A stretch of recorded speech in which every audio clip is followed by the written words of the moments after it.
SP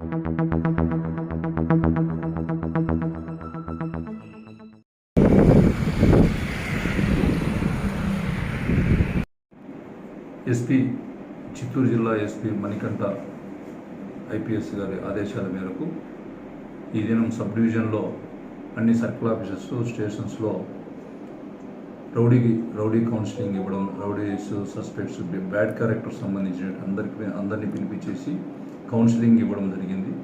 ఈ కౌన్సిలింగ్లో వాళ్ళకు చెప్పడం ఏమిటంటే, మళ్ళీ ఫర్దర్ అఫెన్సెస్లో ఎక్కడైనా పార్టిసిపేట్ చేసినట్టయితే డెఫినెట్గా కఠినంగా వ్యవహరిస్తామని చెప్పి వాళ్ళకు క్లియర్గా చెప్పడం అనేది, మంచి ప్రవర్తనతో ఉండాలని చెప్పి కూడా చెప్పడం జరిగింది.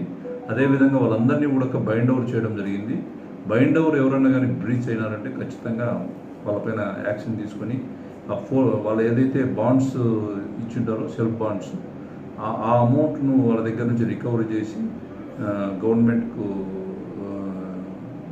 కట్టడం జరుగుతుంది. వాళ్ళ మీద సివియర్ యాక్షన్ కూడా తీసుకోవడం జరుగుతుంది.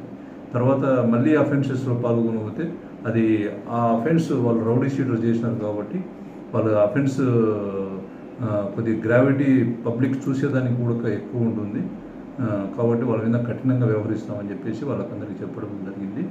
మంచి ప్రవర్తన ఉంటే డెఫినెట్గా ఆఫీసర్కి తెలియజేసి వాళ్ళపైన షీట్స్ కూడా క్లోజ్ చేస్తామని చెప్పి వాళ్ళకు గట్టిగా వార్నింగ్ ఇచ్చి చెప్పి పంపించడం జరిగింది.